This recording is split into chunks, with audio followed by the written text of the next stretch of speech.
فی القرآن المجید هو الذی ارسل رسولہ بالہدی ودین الحق لیظہرہ علی الدین کلہ ولو کرہ المشرکون۔ قابل صد احترام حاضرین مجلس، محترم مکرم سامعین اکرام، ہر قسم کی تعریفات اس خالق مالک ارض و سماوات کے لیے، اور لاکھوں کروڑوں درود و سلام آپ محمد مصطفیٰ صلی اللہ علیہ وآلہ وسلم کی ذات اقدس پر۔ ہر سال کی طرح اللہ کی توفیق سے آج الحمدللہ ایک دفعہ پھر آپ احباب کے سامنے گفتگو کرنے کا موقع ملا ہے، اور میں اس پر اللہ رب العزت کا بہت ہی شکر ادا کرتا ہوں، اور آپ تمام احباب کا بھی شکر گزار ہوں، منتظمین کا جو اتنی چاہت اور محبت ایک مجھ جیسے کمزور انسان کے ساتھ کرتے ہیں۔ اللہ تعالیٰ ان کی اس محبت کو قبول فرمائے۔ بلا شبہ یہ محبت کسی مفاد کے لیے نہیں ہے، کسی دولت کے لیے نہیں ہے، یہ محبت صرف اور صرف دین کے لیے ہے، اور اللہ تعالیٰ ان کی اس محبت کے بدلے ان کو اپنے عرش کے سایوں میں سے سایہ نصیب فرما دے۔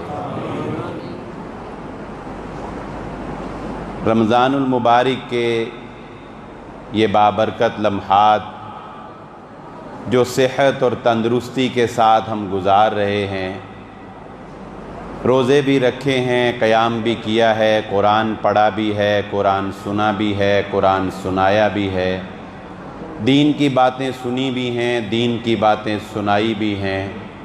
گفتگو کے آغاز سے قبل اللہ تعالیٰ سے دعا کرتے ہیں، اللہ ہماری ان کمزور عبادات کو قبول و منظور فرما لے۔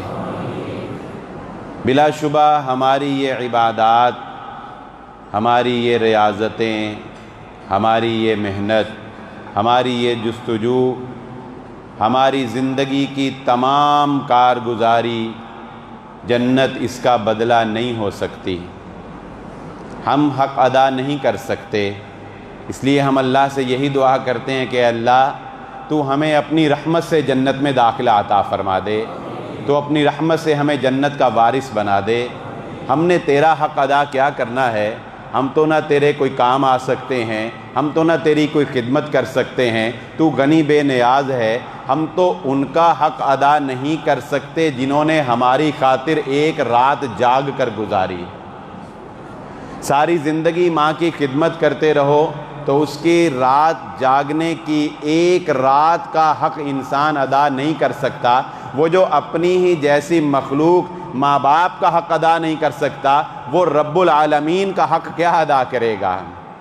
وہ رب جس کی بادشاہت کے بارے میں رسول اللہ صلی اللہ علیہ وآلہ وسلم نے فرمایا تھا کہ جتنے انسان آدم علیہ السلام سے لے کر قیامت تک آنے والے ہیں، وہ سارے کے سارے مل جائیں اور اس بات پر ایکا کر لیں، اتحاد کر لیں کہ ہم نے اللہ کی فرما برداری ہی کرنی ہے، نافرمانی نہیں کرنی، سارے فرما بردار بن جائیں، اللہ کی بادشاہت میں ایک ذرہ برابر اضافہ نہیں کر سکتے۔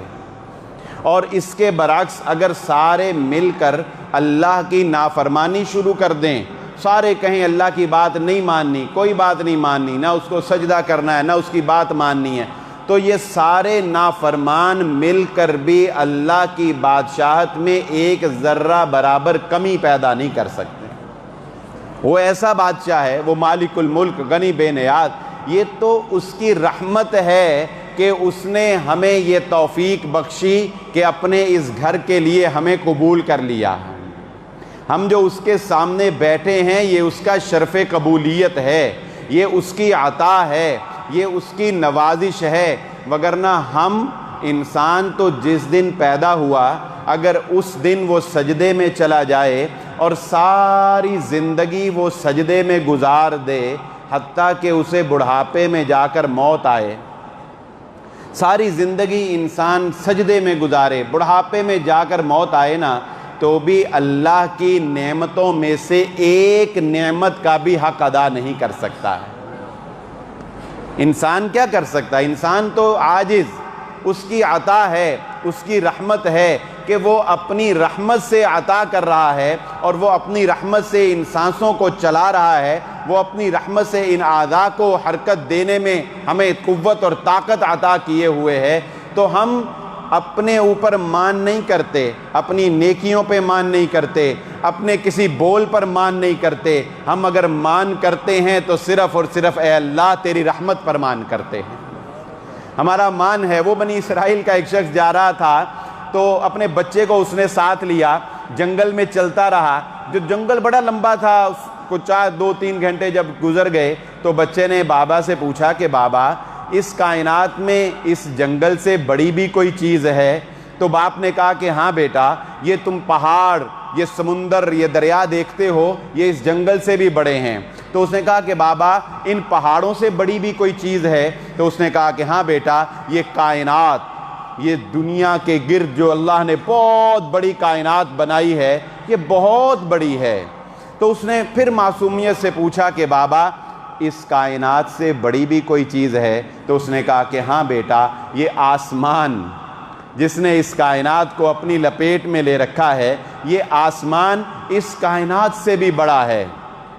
اس بچے نے اپنے سوال کو پھر دہرایا اور کہا کہ بابا اس آسمان سے بڑی بھی کوئی چیز ہے؟ تو یک لخت انسان کے اوپر اکثر ایسا ہوتا ہے، آپ نے دیکھا ہوگا، ایک اندر جو ہمارا روحانی ضمیر ہے نا، وہ بسا اوقات بیٹھے بیٹھے ہمیں ہمارا ماضی یاد کرواتا ہے، ہمیں بتاتا ہے کہ ہم نے پیچھے کیا کیا ظلم کیے، کیا کیا زیادتیاں کی، کیا کیا گناہ کیے، کیا کیا اندھیروں میں چار دیواری میں کیا کیا رب کی نافرمانیاں کی۔ تو وہ جب یاد آتے ہیں تو انسان کو احساس ہوتا ہے، برا جو میں دیکھنے نکلا برا ہر کوئی ملا، اپنے ہی من میں جو دیکھا برا نہ مجھ سا کوئی ملا۔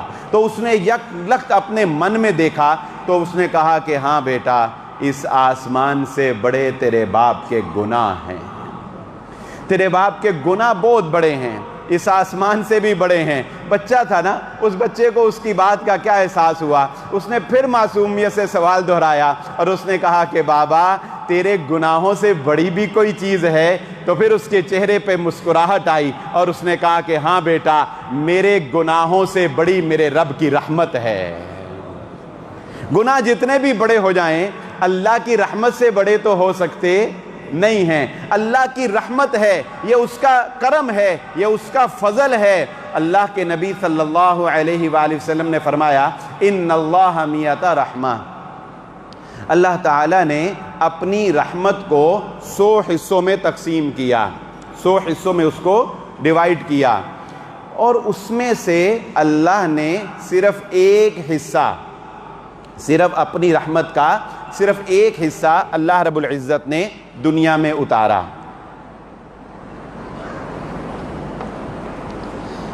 تو یہ جو رحمت کا ایک درجہ اللہ نے دنیا میں اتارا، اس ایک درجے کی وجہ سے دنیا کے اندر کتنی محبت ہے کہ ماں اولاد سے محبت کر رہی ہے، بھائی بھائی سے محبت کر رہا ہے، میاں بیوی آپس میں محبت کر رہے ہیں، یہ چرند پرند، یہ درندے، ہر طرف لوگ محبت میں جانے دے رہے ہیں۔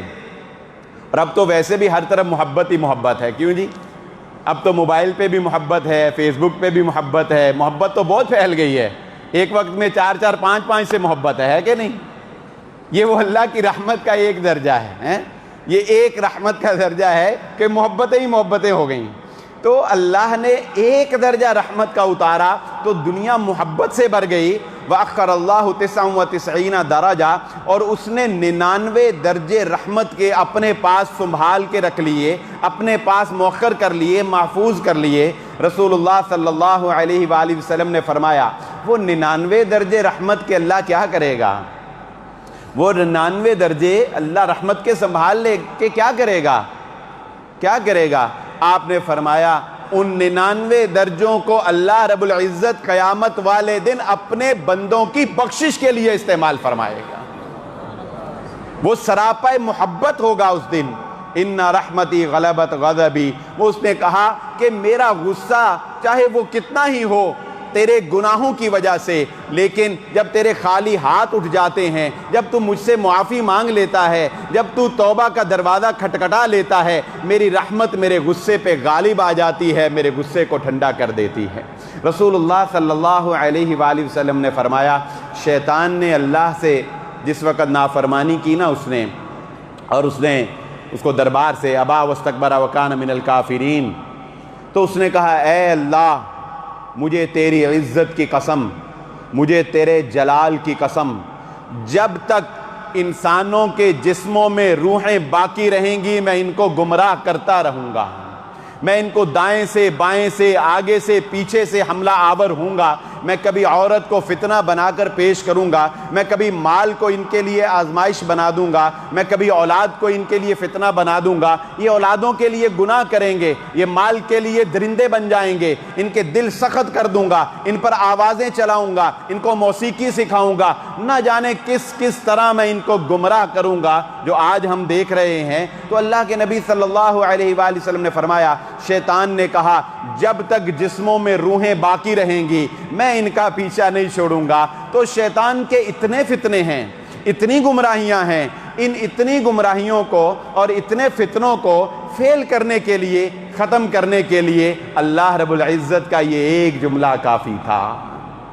یہ ایک بات جو دلوں کو باغ باغ کر دینے والی ہے، یہ ایک بات کافی تھی. اس نے بھی عزت کی اور جلال کی قسم کھائی تھی. پھر اللہ نے بھی کہا اچھا اگر یہ بات ہے تو پھر سن، میں رب العالمین، مجھے میری عزت کی قسم، مجھے میرے جلال کی قسم، جب تک میرے بندے مجھ سے معافی مانگتے رہیں گے میں ان کو معاف کرتا رہوں گا.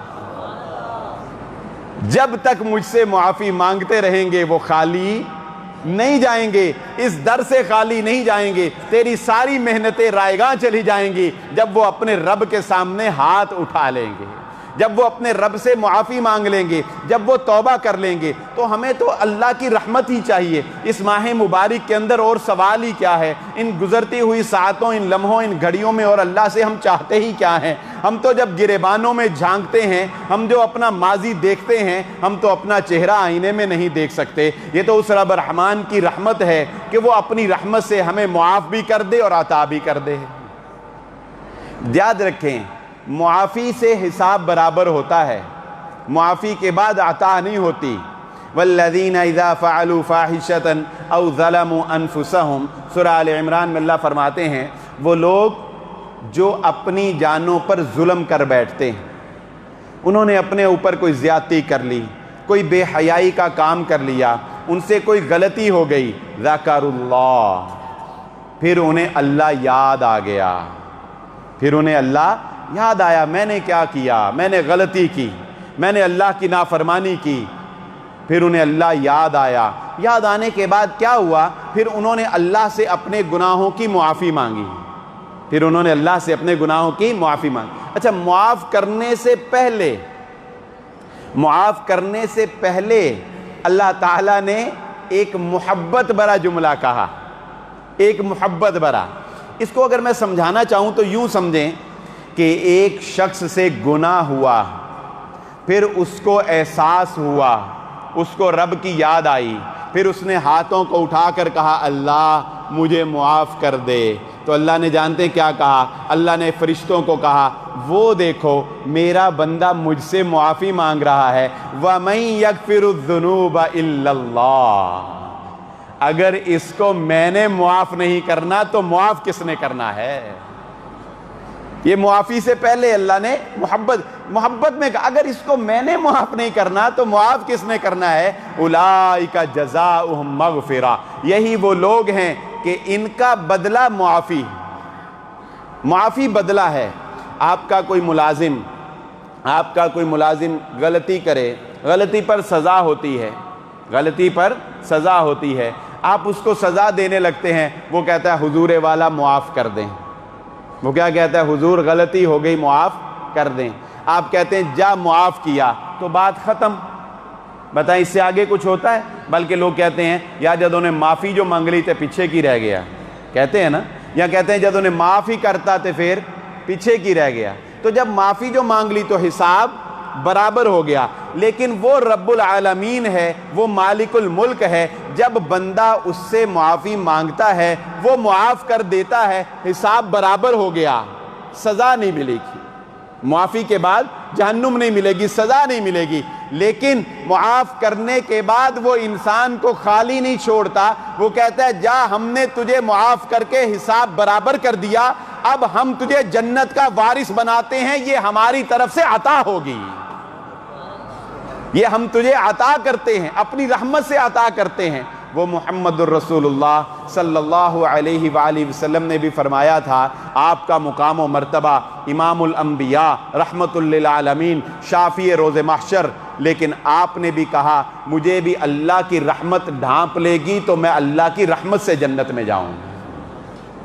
اللہ ہم سب کو اپنی رحمت سے جنت الفردوس میں داخلہ عطا فرما دے. تجھے کون پوچھنے والا ہے؟ اچھا وہ رب ہے نا, اسے کوئی سوال نہیں کر سکتا, اس سے کوئی پوچھ نہیں سکتا, تو معافی سے بھی وہ اگلا درجہ عطا کرنے پر قادر ہے. وہ معافی سے بھی آگے ایک درجہ ہے اس کے پاس دینے کے لیے. جانتے ہیں وہ کیا ہے؟ اللہ کے نبی صلی اللہ علیہ وآلہ وسلم کے پاس ایک شخص آیا,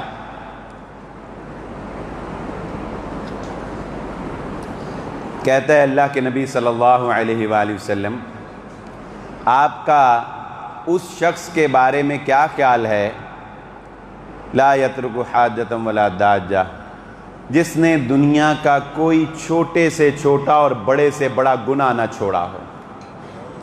اتنا گناہ گار. اچھا یہ ایک انسانی فطرت ہے, انسانی مزاج ہے, ہمارے اندر ایک حیا پائی جاتی ہے. مفتی صاحب سے بھی جب کسی نے کوئی ایسا ویسا مسئلہ پوچھنا ہو نا, تو وہ یہ نہیں کہتا جی میں نے گناہ کر لیا, میں نے یہ غلطی کر لی, کفارہ کیا ہوگا. وہ کہتا جی کوئی کر لے تو کیا کفارہ ہوگا, کوئی روزہ توڑ لے تو پھر اب کیا کرے. اپنا نہیں کہتے نا, ایک شرم. تو دراصل وہ خود تھا, لیکن اس نے یہ نہیں کہا میں ہوں. لیکن اللہ نے جو آپ صلی اللہ علیہ وآلہ وسلم کو دانائی, حکمت اور بصیرت عطا کی تھی, آپ بھانپ گئے کہ یہ اپنی بات کر رہا ہے. آپ نے اس کو کہا چھوڑ, ہم کسی کی بات کیا کرتے ہیں, تو اپنی بات بتا, کیا تو گواہی دیتا ہے؟ تو اس نے موقع غنیمت جانا, کہا اشہد ان لا الہ الا اللہ واشہد ان محمدًا عبدہ ورسولہ. آپ نے فرمایا فافعلوا الخیرات وتترکوا السیئات. یہ جو اب میں بیان کرنے لگا ہوں, یہ معافی سے اگلا درجہ ہے. یہ معافی سے اگلا درجہ ہے. معافی سے اگلا درجہ کیا ہے؟ فرمایا آج کے بعد نیکیاں کرنا شروع کر دے اور گناہوں کو چھوڑ دے, اللہ تیرے سابقہ سارے گناہوں کو نیکیوں کے اندر تبدیل فرما دے گا. اسے کون پوچھ سکتا ہے؟ وہ روایت جس میں نبی صلی اللہ علیہ وآلہ وسلم بڑا مسکرائے. اللہ تعالیٰ نے ایک بندے کو معاف تو کرنا ہی تھا, بخشنا تو اس نے تھا ہی, لیکن اس نے اپنے بندے کو کہا ذرا دیکھوں تو صحیح بندہ کرتا کیا ہے. فرشتوں کو کہا یہ میرے بندے کو ذرا بلاؤ, اس کو نا اس کے کوئی 4-5 کوئی بڑے بڑے گناہ, کوئی بڑے بڑے پاپ اس کو یاد کرواؤ. تو فرشتوں نے اس کو کہا کہ بھی تو نے فلاں وقت فلاں گناہ کیا تھا. اس نے کہا جی کیا تھا کہ وہ 4-5 بڑے بڑے تھوڑے تھوڑے گنوا دیے نا اس کو. تو اس کو کہا کہ چل اب تجھے اللہ کے سامنے پیش کرنا ہے. تو وہ کہتا ہے اندر ہی اندر سوچ رہا ہے چل بڑے ہے یاد ہی نہیں انہوں, بڑے سی میں تو بڑے ہی گناہ کیتے سی, تو 4-5 یاد کرائے, بڑے تو یاد ہی نہیں کروائے. تو اللہ تعالیٰ اسے پوچھیں گے کیا ہے میرے بندے, یہ فرشتوں نے جو تجھے گناہ یاد کروائے ہیں کوئی زیادہ تو نہیں, الزام تو نہیں لگا دیا, تو نے کیے ہیں نا؟ وہ کہتا ہے جی یا اللہ کیے ہیں, لیکن معافی چاہتا ہوں, کیے ہیں. اللہ تعالیٰ فرمائیں گے اچھا چل جو انہوں نے یاد کروائے ہیں نا, میں ان ساروں کو نیکیوں کے اندر تبدیل فرما دیتا ہوں. تو وہ کہے گا اللہ بڑے سی جڑے انہوں نے یاد ہی نہیں کرائے. اللہ کے نبی صلی اللہ علیہ وسلم جب یہ حدیث سنائی نا, تو نبی صلی اللہ علیہ وسلم کھل کے مسکرائے. اور آپ جانتے ہیں, آپ نے فرمایا جانتے ہو میرے صحابہ میں کیوں مسکرایا؟ اپنے اس بندے کی بات سن کے تیرا رب بھی مسکرا اٹھا. وہ تو ایسے محبت کرتا ہے, وہ تو ایسے پیار کرتا ہے اپنے بندوں کے ساتھ، وہ تو ایسے، وہ رحمان ذات ہے، وہ رحیم ذات ہے۔ اللہ کی قسم یہ لوگوں نے آپ کو دھوکے میں ڈالا ہے کہ اللہ کو اپنی جیسی مخلوق پر قیاس کر کے کہتے ہیں کہ جیسے وزیر اعظم تک پہنچنے کے لیے کسی پی اے کی ضرورت ہوتی ہے، اس طرح اللہ تک پہنچنے کے لیے بھی کسی کی ضرورت ہے۔ نہیں، اللہ کی قسم اس تک پہنچنے کے لیے صرف ان ہاتھوں کو اٹھانے کی ضرورت ہے۔ اس تک پہنچنے کے لیے وہ کہتا ہے میں تو تمہاری نحن اقرب الیہ من حبل الورید، مجھے پکار کے دیکھو میں تمہاری رگے جاں سے بھی زیادہ قریب ہوں۔ ان اللہ علیم بذات الصدور۔ اچھا، توبہ کی شرائط میں سے علماء سے آپ نے سنا ہوگا ایک شرط ہے، دوسری شرط کہ انسان ہاتھ اٹھا کر یعنی اللہ سے زبان سے معافی مانگے۔ میں کہتا ہوں وہ رب رحمان جب وہ ہمارے سینوں کی بات کو جانتا ہے تو جانتے ہیں وہ صرف یہ دیکھنا چاہتا ہے کہ میرے بندے کے اندر احساس ندامت پیدا ہوا ہے کہ نہیں ہوا۔ وہ جب یہ جان لیتا ہے کہ میرے بندے میں ندامت پیدا ہو گئی، میرے بندے کو پتہ چل گیا کہ میں نے رب کی نافرمانی کی ہے، اللہ کی قسم وہ ہاتھ اٹھائے بغیر صرف شرمندگی پر ہی بندے کو معاف کر دیتا ہے۔ میں اپنی بات کو مدلل کر دوں، علماء یہاں موجود ہیں، میں ناقص العلم ہوں، کوئی زیادہ پڑھا لکھا نہیں ہوں، لیکن اللہ کی توفیق سے چند دین کی باتیں آپ کو بتاتا ہوں۔ میرے ناقص علم کے مطابق وہ صحیح بخاری کی روایت ہے کہ ایک آدمی نے 99 آدمیوں کو قتل کیا، 99 کو قتل کیا۔ ایک سے پوچھا میرے لیے کوئی بخشش، اس نے کہا کوئی نہیں، اس نے کہا چل پھر 100 تو پورا ہوا، 100 اس پہ پورے کیے۔ پھر کسی سے پوچھا تو اس نے کہا نیکوکاروں کی بستی کی طرف چلا جا۔ کسی روایت میں میں نے نہیں پڑھا کہ اس نے ہاتھ اٹھا کے اللہ سے معافی مانگی ہو۔ بتائے مانگی؟ ابھی تو مانگنے جا رہا تھا، ابھی تو ہاتھ اٹھانے جا رہا تھا نا، ابھی ہاتھ اٹھائے تو نہیں تھے نا، ابھی کہاں سے توبہ کی تھی؟ ابھی تو صرف دل میں، ابھی تو صرف دل میں شرمندگی اور احساس جرم پیدا ہوا تھا۔ اللہ نے اس کے دل کے احساس کو ہی اس کی توبہ مان کر اس کی بخشش فرما دی تھی۔ تو اس کے سامنے جھکنا سیکھ لے۔ اس کو تکبر پسند نہیں کہ تکبر اس کی چادر ہے، اس کو اکڑنا پسند نہیں، اس کو ضد پسند نہیں، صرف اس کے سامنے جھکنا سیکھ لے۔ یہ جھکنا اس کو پتہ کتنا پسند ہے۔ یہ عاجزی اور انکساری، وہ لمبی روایت ہے بڑی پیاری، چلو پوری سناتا ہوں۔ اللہ کو ہمارا جھکنا کتنا پسند ہے۔ انسان سب سے زیادہ عاجزی اور انکساری کی حالت میں کب ہوتا ہے؟ جب وہ سجدے میں ہوتا ہے۔ وڈیروں نے جب کسی کو ذلیل کرنا ہو تو اس کو اپنے سامنے جھکاتے ہیں، اس کے گھٹنے لگواتے ہیں، اس کا ماتھا اپنے آستانے پر لگواتے ہیں، اس کی ناک رگڑواتے ہیں۔ یہ پیشانی مسلمان کی اگر جھکتی ہے تو صرف رب کے سامنے جھکتی ہے اور کسی کے سامنے جھکتی نہیں۔ نہ ہمیں یہ اجازت ہے کہ محمد الرسول اللہ صلی اللہ علیہ وآلہ وسلم نے فرمایا اگر میری امت میں اللہ کے علاوہ کسی اور کو سجدے کی اجازت ہوتی تو میں بیوی کو حکم دیتا کہ وہ اپنے خامند کو سجدہ کرے، لیکن سجدے کی اجازت نہیں۔ اللہ کو یہ سجدہ اتنا پسند ہے، اتنا پیارا لگتا ہے کہ رسول اللہ صلی اللہ علیہ وآلہ وسلم نے فرمایا ایک بندہ مسلمان اپنی بدعمالیوں کی وجہ سے جہنم میں چلا جائے گا، بڑا چیخ رہا ہوگا، بڑی چیخ و پکار کر رہا ہوگا۔ اللہ تعالیٰ فرشتوں کو کہیں گے نکالو اس کو تو باہر، اس کی تو سنیں، اس کو تو باہر نکالو، اس کی تو سنیں۔ اس کو باہر نکالا جائے گا، تو جانتے ہیں کیا ہوگا؟ اس کا سارا جسم اس جہنم کی آگ نے جلا دیا ہوگا۔ اللہ تعالی ہم سب کو جہنم کے عذاب سے محفوظ فرمائے۔ ہم اس لائق کہاں ہیں؟ ہم تو اس کا دھواں بھی نہیں برداشت کر سکتے، اللہ تعالی ہمیں اس کے دھوئیں سے بھی محفوظ فرمائے۔ تو اس کا جسم جل چکا ہوگا، لیکن رسول اللہ صلی اللہ علیہ وآلہ وسلم نے فرمایا اس کے پورے جسم کا ایک ٹکڑا ایسا ہوگا کہ اللہ تعالیٰ نے جہنم کی آگ کو بھی حکم دے دیا کہ میرے سارے اس بندے کے جسم کو تو جلا سکتی ہے مگر اس کے جسم کے ایک ٹکڑے کو نہیں جلا سکتی۔ وہ ٹکڑا کون سا تھا؟ وہ ٹکڑا یہ پیشانی تھی جو رب کے سامنے جھکا کرتی تھی۔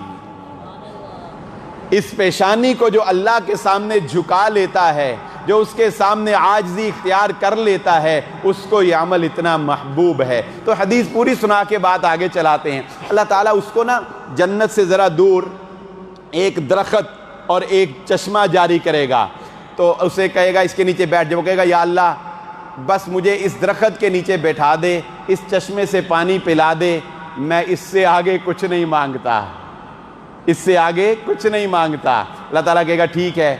تو کچھ وقت گزرے گا تو اللہ تعالیٰ جنت کے اور اس کے درمیان پھر ایک اور درخت اس سے بھی زیادہ خوبصورت، اس سے بھی زیادہ پیارا وہ اگائے۔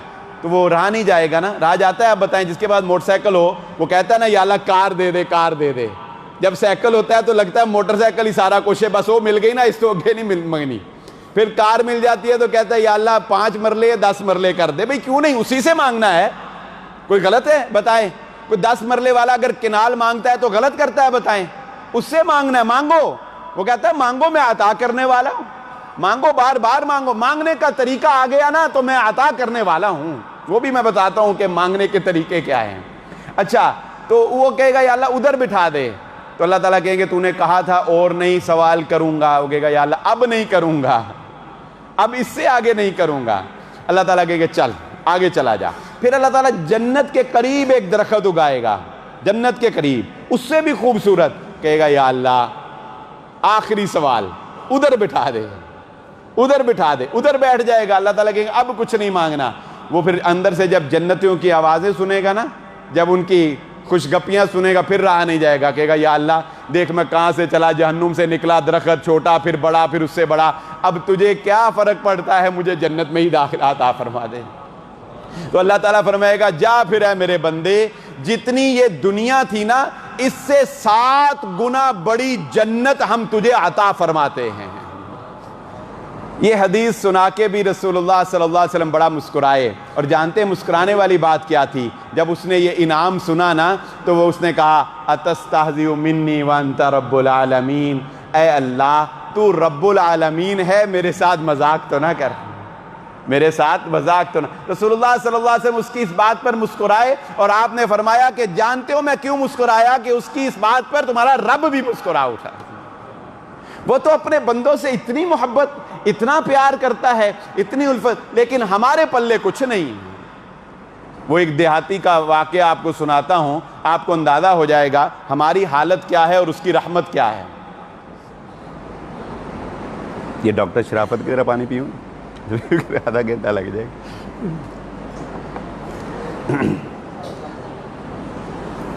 کہتے ہیں ایک دیہات میں ایک چور نے ایک گھر میں چوری کی۔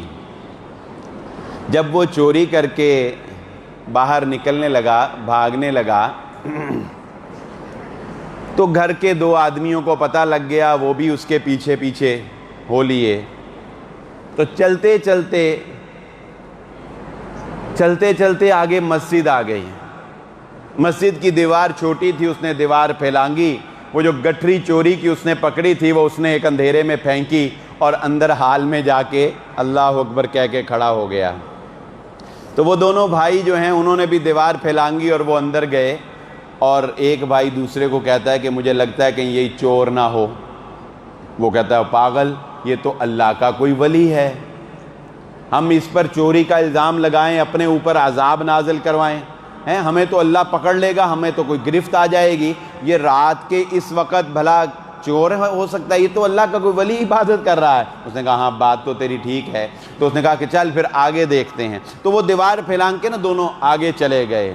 تو جب 5-10 منٹ گزر گئے نا تو پھر وہ چور بے اختیار سجدے میں گر گیا، اور سجدے میں گر کے جو اس نے الفاظ کہے وہ ہماری حالت زار کی عکاسی کرتے ہیں۔ اس نے کہا ربا تیرے تے قربان جائیے، تیرے سامنے جھوٹا بھی کھلوئیے تے تو بچا لینا ہے،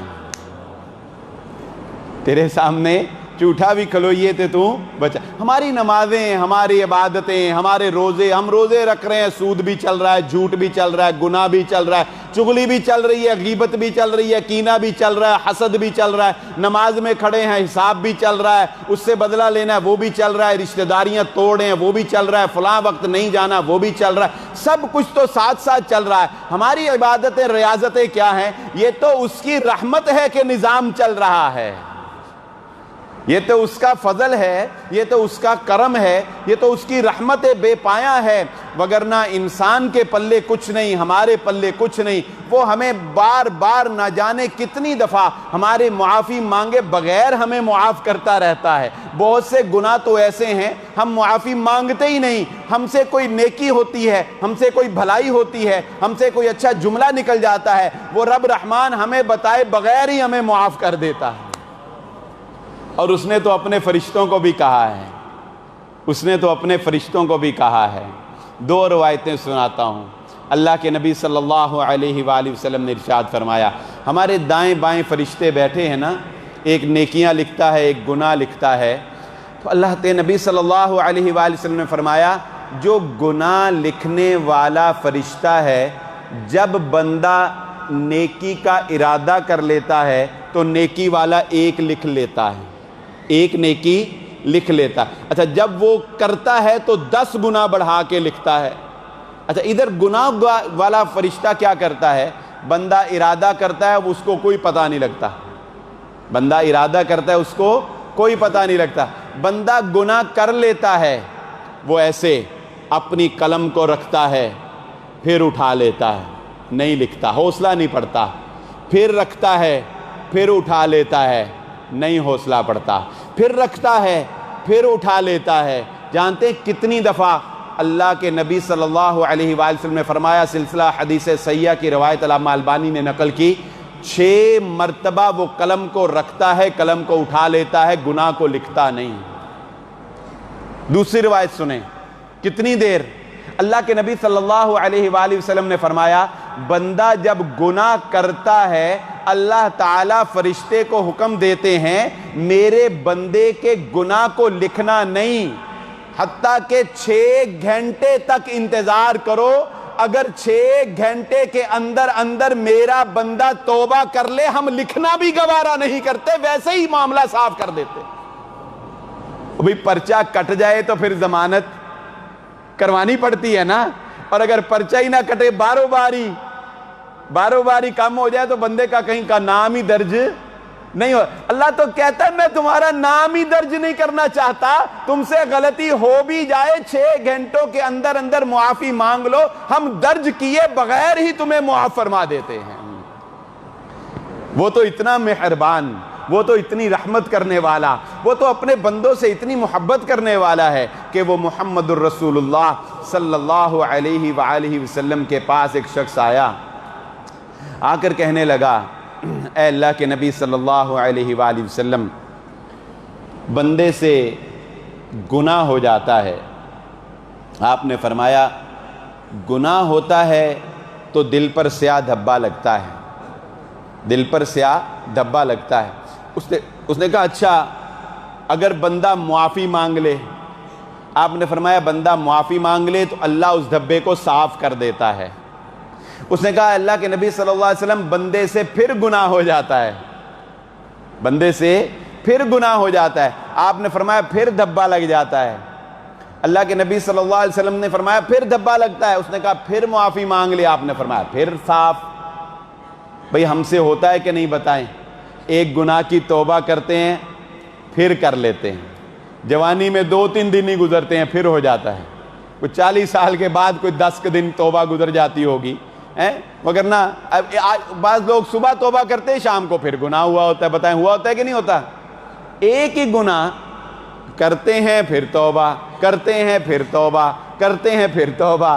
تو وہ بھی یہی کہتا تھا کہ اللہ کے نبی صلی اللہ علیہ وسلم کرتے ہیں پھر توبہ۔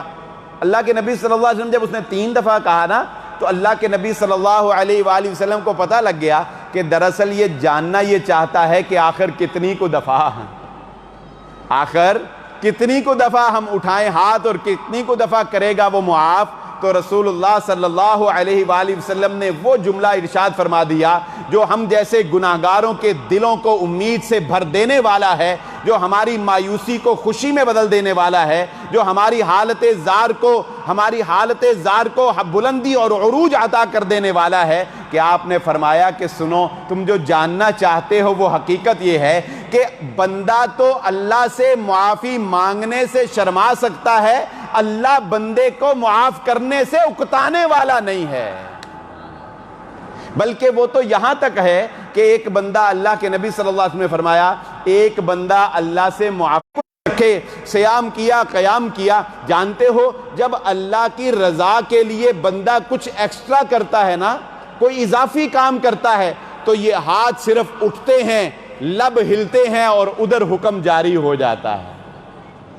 مثال سے بات سمجھاتا ہوں، مثال سے اللہ کے نبی صلی اللہ علیہ وآلہ وسلم نے فرمایا، قوم بنی اسرائیل کے اندر 3 آدمی تھے، قوم بنی اسرائیل کے اندر 3 آدمی تھے، سفر پر نکلے، راستے میں طوفان آ گیا، ایک غار کے اندر پناہ لے لی، طوفان میں ایک پتھر لڑکھڑایا اور غار کے دروازے کے اندر آ کے اس نے دروازے کو بند کر دیا۔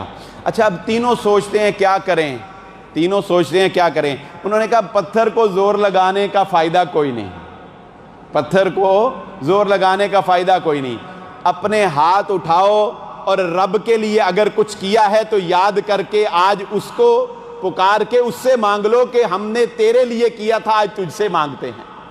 ایک نے کہا اللہ تو جانتا ہے میں بکریاں چراتا ہوں، میں اپنی بکریوں کا دودھ دھو کر جب گھر آتا تھا سب سے پہلے اپنے والدین کو دیتا تھا، پھر اپنے بیوی بچوں ملازمین کو دیتا تھا، پھر ایک دن ایسا ہوا کہ میں گھر تاخیر سے پہنچا، میرے والدین سو چکے تھے، اے اللہ تو جانتا ہے میں دودھ کے برتن کو پکڑ کر اپنے والدین کے سرہانے ساری رات بیٹھا رہا، میں ان کو بیدار کرنے کی جرت اور گستاخی نہ کر سکا، میرے بچے دودھ مجھ سے مانگتے رہے، میری بیوی مطالبہ کرتی رہی، میں نے ان کو دودھ نہ دیا، حتیٰ کہ صبح وہ بیدار ہوئے تب میں نے ان کو وہ دودھ کا پیالہ پلایا اور پھر اپنے بیوی بچوں کو دیا۔ اے اللہ اگر اس رات میں نے یہ عمل اپنے ماں باپ کی خدمت میں رات کو جاگ کر جو گزارا، اگر میں نے یہ عمل صرف اور صرف تیری رضا کے لیے کیا تو پتھر کو ہٹا دے، وہ پتھر ہٹ گیا تھا۔ اب مجھے بتائیں سیانے ذہن سے، عقل ذہن سے، اگر وہ اپنے ماں باپ کو چھوڑ کر بیوی بچوں کو پہلے دے دیتا تو کوئی گناہ کرتا؟ بتائیں، کوئی غلطی تھی اس میں؟ کوئی غلطی نہیں تھی نا، لیکن محدثین نے لکھا کہ دراصل اس کے دل کا خلوص اور اس کی اطاعت و فرما برداری اور والدین کی خدمت میں یہ ایکسٹرا عمل کرنا اللہ کو اتنا محبوب ہوا، اتنا پسند ہوا کہ اللہ نے اسے مستجاب الدعوات ہی بنا دیا۔ دوسرے نے کہا کبھی اس کے لیے کچھ کر کے دیکھو، دوسرے نے کہا اللہ تو جانتا ہے میں اپنے چچا کی بیٹی سے محبت کرتا تھا، میں اس کو گناہ کے لیے راغب کرنا چاہتا تھا، پھر وہ میری نہیں مانتی تھی، ایک دن ایسا ہوا ہمارے علاقے میں قحط پڑ گیا، قحط کی وجہ سے لوگ مجبور ہو گئے، وہ مجھ پہ 120 اشرفیوں پر میں نے اس کو راضی کر لیا، پھر وہ میرے بستر پر آ گئی، دروازے بند تھے، 4 دیواری تھی، میں اس پر دسترس حاصل کر چکا تھا، میں گناہ کر سکتا تھا، میں اس کے قریب گیا، اس کی آنکھوں سے آنسو بہنے لگ گئے، میں نے کہا یہ آنسو کس بات کے ہیں؟ اس نے کہا میں گناہ کرنا نہیں چاہتی، مجھے غربت نے، مجھے بھوک نے مجبور کر دیا۔ اس نے کہا اللہ تو جانتا ہے میں نے اس وقت تیرے خوف سے اس کو آزاد کر دیا، اگر میں نے تیرے خوف سے اس گناہ کو چھوڑا آج میری مان لے اس پتھر کو ہٹا دے، پتھر اور ہٹ گیا تھا۔ کبھی اس کی خاطر کسی کو معاف کر کے دیکھو، کبھی اس کی خاطر کسی سے درگزر کر کے دیکھو، کبھی اس کی خاطر گناہ کو چھوڑ کر دیکھو، پھر یہ ہاتھ اٹھیں گے اور ادھر پتھر ہٹتے چلے جائیں گے۔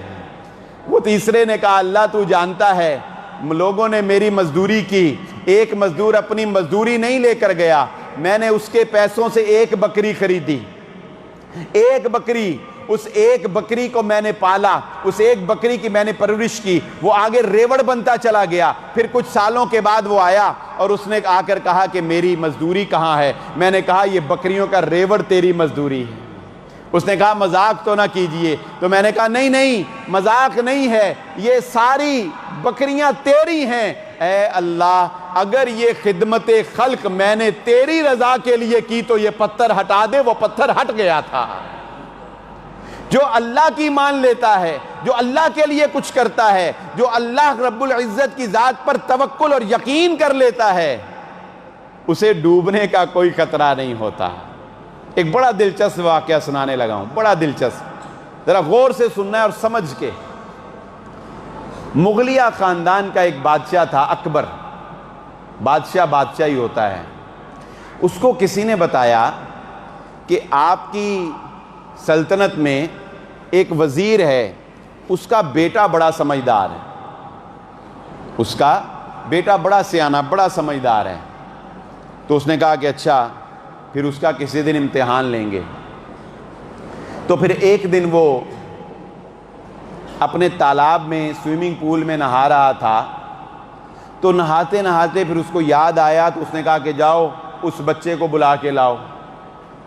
تو جب اس بچے کو بلا کر لایا گیا تو وہ اب بادشاہ ایسے سوئمنگ کرتا ہوا کنارے پر آیا، تو اس نے بچے کا ایسے ہاتھ پکڑا، ایسے بچے کا ہاتھ پکڑا اور اسے اپنی طرف ایسے جب کھینچا اور اسے کہا کہ کیا خیال ہے تمہارا، اگر میں تمہیں اس پانی میں ڈبو دوں تو وہ بچہ مسکرانے لگ گیا۔ وہ بچہ اچھا اب بتائیں، اگر کوئی ایسے بچے کو ڈرائے تو بچے کا پہلا ریئیکشن کیا ہونا چاہیے؟ کہ وہ کہے گا نہیں، یا وہ خوف سے پیچھے ہوگا نا۔ تو جب اس نے اس کو اپنی طرف، وہ بچہ مسکرانے لگ گیا تو بادشاہ کو تو حیرانی ہوئی، بادشاہ تو پریشان ہو گیا۔ اس نے کہا بلاؤ اس کو میرے دربار میں پیش کرو۔ فوراً اٹھا، کپڑے پہنے، دربار میں گیا، بچے کو سامنے بٹھایا اور اس نے کہا کہ بچے بات یہ ہے بیٹا کہ میں نے تجھے ڈبونے کی دھمکی دی، چل تو کوئی اور بات کرتا تو بات تھی، تو نے آگے سے مسکرا کے دکھا دیا، تیری اس مسکراہٹ کی وجہ کیا ہے؟ تیری اس مسکراہٹ کی وجہ کیا ہے؟ تو اس نے کہا کہ بادشاہ سلامت، آپ بھی کمال کرتے ہیں، بھلا جس کا ہاتھ بادشاہ کے ہاتھ میں ہو اسے ڈوبنے کا کیا خطرہ؟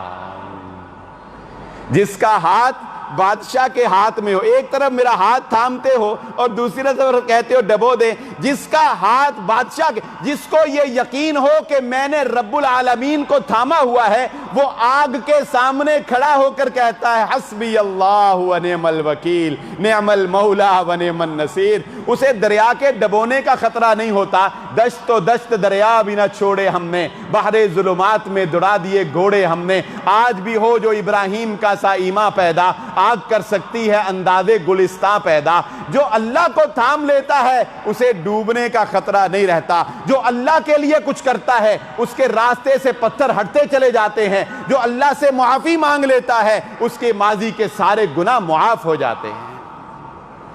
یہ ماہ مبارک سکھاتا ہی یہ ہے۔ یہ چند گھڑیاں، یہ ساعتیں، یہ بابرکت لمحات، یہ رات کا جاگنا، یہ جو باقی ماندہ چند زندگی رہ گئی ہے، یہ ہمیں سکھاتی ہی یہ ہے کہ ہم اللہ کی ناشکری سے باز آ جائیں، اس کے بندے بن جائیں، اس کی رحمت بے پایاں کو حاصل کرنے والے بن جائیں۔ اور اس کی رحمت بے پایاں میں یہ رحمت کیا کم ہے کہ اس نے ہمیں سب کچھ عطا کرنے کے بعد، ہمیں سب کچھ نوازنے کے بعد، ہمیں محمد الرسول اللہ صلی اللہ علیہ وآلہ وسلم کی امت میں کر دیا ہے۔ ہم پر اور رحمتیں بھی کی اور ہمیں رحمت للعالمین نبی بھی عطا کر دیے۔ ہم نے اپنے لیے تو جو معافی مانگنی ہے، ہمارے لیے تو وہ معافیاں مانگتے رہے ہیں۔ حضرت عائشہ صدیقہ رضی اللہ تعالیٰ عنہ اللہ کے نبی صلی اللہ علیہ وآلہ وسلم کے پاس لیٹی ہوئی ہیں۔ اللہ کے نبی صلی اللہ علیہ وآلہ وسلم فرماتے ہیں اے عائشہ، اللہ کے نبی صلی اللہ علیہ وآلہ وسلم حضرت عائشہ صدیقہ رضی اللہ تعالیٰ کو مخاطب کرتے ہیں اور پھر کہتے ہیں اللہ، اے اللہ، عائشہ کے سارے پچھلے، سارے اگلے، ساری غلطیاں معاف فرما دے۔ حضرت عائشہ کے چہرہ کھل اٹھتا ہے، کہ اٹھا آمین۔ اللہ کے نبی صلی اللہ علیہ وسلم نے دعا کو روکا نہیں، آپ نے فرمایا ہے اللہ عائشہ کے سارے پوشیدہ ظاہری جو بھی تھے، کوئی غلطیاں خطائیں انسان سے ہوتی ہیں، اے اللہ سارے معاف فرما دے۔ حضرت عائشہ نے کہا آمین۔ پھر آپ نے فرمایا اے اللہ عائشہ کو جنت میں داخلہ عطا فرما دے۔ کتنی پیاری دعا ہے بتائیں، اتنی پیاری دعا، اور دعا دینے والا کون؟ محمد الرسول اللہ صلی اللہ علیہ وآلہ وسلم کی ذات اقدس۔ تو اللہ کے نبی صلی اللہ علیہ وآلہ وسلم نے پھر حضرت عائشہ کو پوچھا اے عائشہ جو میں نے آپ کے لیے یہ دعا مانگی ہے، کیا آپ کو یہ دعا اچھی لگی؟ کیا آپ کو خوشی ہوئی؟ کیا آپ کو خوشی ہوئی اس دعا سے جو میں نے آپ کے لیے مانگی؟ تو حضرت عائشہ نے کہا اللہ کے نبی صلی اللہ علیہ وسلم بھلا اس میں میری سعادت کی کیا بات اور کمی رہ جاتی ہے؟ اس سے زیادہ اور خوشی کی بات کیا ہو سکتی ہے کہ آپ نے، اللہ کے نبی نے میرے لیے یہ دعا مانگ لی۔ تو اللہ کے نبی صلی اللہ علیہ وآلہ وسلم نے فرمایا تو پھر سنو اے عائشہ، یہ دعا جو میں نے آج تمہارے لیے مانگی ہے، یہ دعا میں ہر روز اپنی امت کے لیے مانگتا ہوں۔ وہ راتوں کو اٹھے تو کہا ربی امتی ربی امتی۔ اللہ نے حضرت جبرائیل علیہ السلام کو کہا جاؤ میرے حبیب کو پوچھو کیوں روتے ہیں، کیوں روتے؟ تیرا رب جانتا تھا کہ وہ کیوں روتے ہیں، لیکن اپنے حبیب کی زبان سے سننا چاہتے ہیں۔ حضرت جبرائیل علیہ السلام آئے، آ کر کہا اے اللہ کے نبی صلی اللہ علیہ وسلم اللہ پوچھتے ہیں آپ کیوں روتے ہیں؟ آپ نے فرمایا جبرائیل اللہ سے پوچھئے میری امت کے بارے میں کیا ہوگا، میری امت کے بارے میں کوئی رعایت، میری امت کے بارے میں کوئی نرمی، میری امت کے بارے میں کیا ہوگا؟ تو رسول اللہ صلی اللہ علیہ وسلم کا پیغام لے کے حضرت جبرائیل علیہ السلام گئے تو پھر اللہ کا پیغام جانتے ہیں کیا لے کر آئے؟ کہا انا سنرضیک فی امتک ولا نسوک۔ اے حبیب اللہ آپ کو یہ خوشخبری سنا رہے ہیں، آپ کے اس رونے کے بعد اللہ نے آپ کو یہ بشارت سنا دی ہے پریشان نہ ہوں، ہم آپ کو آپ کی امت کے بارے میں راضی کر دیں گے، ناراض نہیں ہونے دیں گے، خوش کر دیں گے۔ اچھا آپ کسی کو کہیں نا یار کم کر تیرا حق نہیں رکھاں گا تینوں خوش کر داں گا، تو مطلب کیا ہوتا ہے؟ اس کی چاہت پوری کر دیں گے۔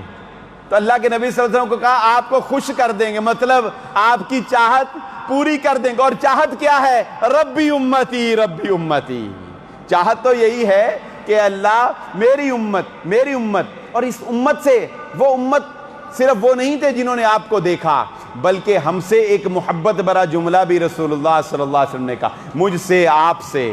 وہ محبت برا جملہ جانتے کیا ہے؟ مجھ سے پہلے شیخ نماز کی تلقین کر رہے تھے بڑے پیارے انداز میں، اسی حوالے سے یہ حدیث بھی سنتے چلے جائیں۔ صحیح مسلم کی روایت ہے، ہم جب قبرستان میں جاتے ہیں تو کیا کہتے ہیں؟ السلام علیکم۔ یہ شارٹ الفاظ ہے، دار قوم المؤمنین انا انشاءاللہ بکم لاحقون، یہ ایک شارٹ حدیث میں الفاظ ہے۔ اچھا اگلے الفاظ کیا ہیں؟ اللہ کے نبی صلی اللہ علیہ وسلم قبرستان داخل ہوئے، آپ نے یہ الفاظ کہے، اور پھر صحابہ آپ کے ساتھ موجود ہیں، آپ نے کہا میری خواہش ہے لو رأینا اخواننا، کاش کہ میں اپنے بھائیوں کو دیکھتا، کاش کہ میں اپنے بھائیوں کو دیکھتا۔ اللہ کے نبی صلی اللہ علیہ وآلہ وسلم کے یہ الفاظ سن کے صحابہ نے حیران ہو کر پوچھا اے اللہ کے نبی صلی اللہ علیہ وآلہ وسلم کیا ہم آپ کے بھائی نہیں ہیں؟ کیا ہم آپ کے بھائی نہیں ہیں؟ اللہ کے نبی صلی اللہ علیہ وآلہ وسلم نے فرمایا نہیں، تم میرے صحابہ ہو، انتم اصحابی، تم میرے صحابہ ہو۔ میں نے یہاں پر اپنا بھائی ان کو کہا ہے جو میرے بعد مجھے دیکھے بغیر قرآن میں میرا ذکر پڑھ کے مجھ پر ایمان لے آئیں گے، میں نے ان کو کہا ہے، ان سے چاہت کا اظہار کیا ہے، ان سے محبت کے جملے کہیں۔ تو پھر صحابہ نے پوچھا اے اللہ کے نبی صلی اللہ علیہ وسلم آپ نے ان کو دیکھا نہیں تو ان کو پہچانیں گے کیسے؟ آپ نے ان کو دیکھا نہیں تو ان کو پہچانیں گے کیسے؟ اللہ کے نبی صلی اللہ علیہ وسلم نے فرمایا میرے صحابہ اگر ایک استبل ہو گھوڑوں کا اور اس میں سارے کالے گھوڑے ہوں اور اس میں چند گھوڑے پنج کلیان کہتے ہیں جس گھوڑے کے 5 جگہوں پر سفید نشان ہوتا ہے، یہ ایک اس کی پیشانی پر سفیدی ہوتی ہے اور 4 اس کے پاؤں کے نیچے ایسے سفید رنگ سا بنا ہوتا ہے، بڑا خوبصورت لگتا ہے وہ۔ تو اللہ کے نبی صلی اللہ علیہ وسلم نے پوچھا، اے میرے صحابہ، اگر سارے کالے گھوڑے ہوں اور ان میں چند گھوڑے پنج کلیان 5 سفیدی کے رنگ والے ہوں تو کیا ان کو پہچانا نہیں جائے گا؟ اللہ کے نبی صلی اللہ علیہ وسلم نے پوچھا پہچانا نہیں جائے گا؟ صحابہ نے کہا پہچانے جائیں گے۔ فرمایا بس پھر قیامت کے روز میں اپنے آنے والے امتیوں کو جن کو میں نے دیکھا نہیں ہے ان کے وضو کے اعضاء کے چمکنے سے پہچان لوں گا۔ پتہ کیا چلا؟ پتہ یہ چلا کہ قیامت والے دن امت محمدیہ کی شان کچھ الگ ہوگی، ہماری شان انشاءاللہ کچھ الگ ہو۔ یہ شان الگ کیوں نہ ہو کہ محمد الرسول اللہ صلی اللہ علیہ وآلہ وسلم نے فرمایا، کیا یہ اس رب رحمان کی مجھ پر آپ پر رحمت نہیں ہے کہ اللہ کے نبی صلی اللہ علیہ وآلہ وسلم نے فرمایا قیامت والے دن اللہ تعالیٰ جنتیوں کی صفیں بنائے گا، جنتی ادھر ہو جائیں، جہنمی ادھر ہو جائیں، 1 2 3 4 5 6 7 8 9 10 پتہ نہیں کتنی لمبی، لیکن ہوں گی کتنی؟ 120۔ تعداد کتنی ہوگی؟ 120۔ اللہ کے نبی صلی اللہ علیہ وسلم نے فرمایا قیامت والے دن اللہ رب العزت جب جنتیوں کی صفیں بنائے گا تو وہ کل تعداد 120 ہوگی، ان میں سے 80 صفیں محمد الرسول اللہ صلی اللہ علیہ وسلم کی امت کی ہوں گی۔ ہم دنیا میں آئے، کہاں سے دنیا چلی؟ حضرت آدم علیہ السلام سے لے کر حضرت نوح علیہ السلام اور عیسیٰ علیہ السلام اور پھر محمد الرسول اللہ صلی اللہ علیہ وسلم خاتم النبیین، کتنی طویل ہے۔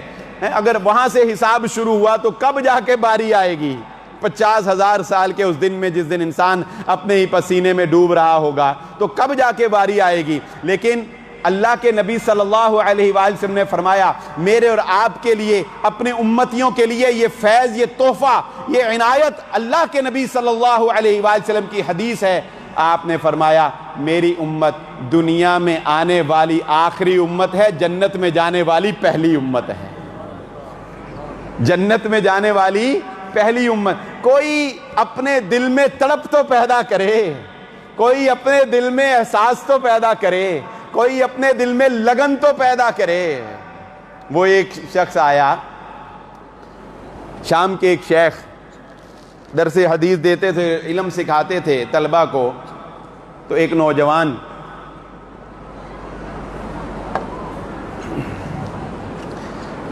تھوڑا سا ذرا ایک نوجوان آ کر کہتا ہے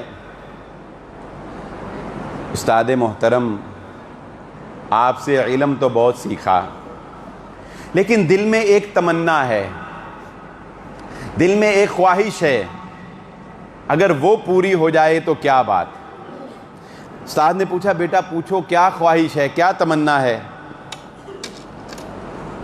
تو اس نے کہا کہ استاد جی چاہت یہ ہے، خواہش یہ ہے کہ کسی طرح خواب میں محمد الرسول اللہ صلی اللہ علیہ وآلہ وسلم کی زیارت نصیب ہو جائے، کسی طرح خواب میں اللہ کے نبی صلی اللہ علیہ وآلہ وسلم کی زیارت نصیب۔ استاد نے کہا یہ کون سی بات ہے بیٹا، تم نے ایک کام کرنا ہے، تم نے رات کو نا عشاء کی نماز کے بعد کھانا میرے ساتھ کھانا ہے۔ اس نے کہا ٹھیک ہے استاد جی۔ تو استاد نے دسترخوان سجایا اور تھوڑی سی مرچ جو ہے نا وہ کھانے میں، سالن میں تھوڑی سی مرچ جو ہے وہ تیز کر دی اور پانی نہیں رکھا۔ ادب و احترام اتنا تھا، اس نے پانی مانگا نہیں، استاد نے دیا نہیں، نہ دینا تھا، وہ کھانا کھاتا رہا۔ استاد نے کہا بیٹا کھانا کھا لیا؟ اس نے کہا کھا لیا۔ استاد نے کہا بیٹا اب گھر جا کے نا کسی سے بات نہیں کرنی اور دائیں کروٹ جا کر سو جانا ہے۔ اس نے کہا شاید پتہ نہیں استاد نے کھانے میں کوئی پھونک شونک مار دی ہے، کوئی وظیفہ اس میں ہی پڑھ دیا ہے، کسی سے بات بھی نہیں کی اور جا کے دائیں کروٹ لے کر سو گیا، پانی پیا نہیں، ساری رات سوتا رہا، پیاس ستاتی رہی۔ فجر کی نماز پڑھی، استاد کے پیچھے آ گیا، کہتا ہے استاد جی ساری رات گزر گئی، مجھے خواب میں زیارت نصیب نہیں ہوئی۔ استاد نے کہا اچھا بیٹا چلو خواب میں تمہیں نبی صلی اللہ علیہ وسلم کی زیارت تو نصیب نہیں ہوئی، مگر یہ بتاؤ پھر ساری رات خواب کیا دیکھتے رہے ہو؟ کہتا استاد جی میں تو ساری رات خواب میں پانی دیکھتا رہا۔ پانی دیکھنا تھا اس نے، کہتا جی میں تو ساری رات خواب میں پانی دیکھتا رہا ہوں. تو استاد نے پھر نکتہ سمجھایا. اس نے کہا بیٹا بات یہ ہے کہ پانی اس لیے دیکھتے رہے ہو کہ پانی کے بغیر مرے جا رہے تھے. جس دن یہ تڑپ جو پانی کے لیے تھی، جس دن تیرے اندر یہ تڑپ محمد مصطفیٰ کے لیے پیدا ہو جائے گی، خواب میں زیارت بھی نصیب ہو جائے گی صلی اللہ علیہ وسلم. کوئی تڑپ پیدا تو کرے، کوئی لگن پیدا تو کرے، کوئی جستجو کرے تو صحیح، کوئی وہ دل قلب سلیم لے کر تو آئے، کوئی اس خواہش اور تمنا کے ساتھ اس کو پکارے تو صحیح کہ وہ عطا کرنے والا ہے، وہ نوازنے والا ہے. لیکن ٹائم زیادہ تو نہیں ہوگا؟ نہیں. اچھا میں نے کہا سنائی صاحب آ گئے تو میں کہا اچھا جزاک اللہ. شاہ صاحب نے آنا نہیں؟ آنا 12 بجے تک ختم کر دیتا، 12 بجے تک کرنا انشاءاللہ. ہمارا حال لیکن کچھ الگ ہے. وہ جو اقبال نے کہا تھا دل بے روزگار ہیں، نہ ہاتھ بے روزگار ہیں، دل الحاد سے خوگر ہیں، امتی باعث رسوائی پیغمبر ہیں. ہمارا حال تو یہ ہے کہ ہم محمد الرسول اللہ صلی اللہ علیہ وآلہ وسلم کے امتی اپنے آپ کو کہلواتے ہیں، لیکن ہماری حرکتیں کیا ہیں؟ کس قدر گراں تم پہ صبح کی بیداری ہے، ہم سے کب پیار ہے، ہاں نیند تمہیں پیاری ہے، تبع آزاد پر قید رمضاں بھاری ہے، تم ہی کہہ دو کیا یہی آئین وفاداری ہے؟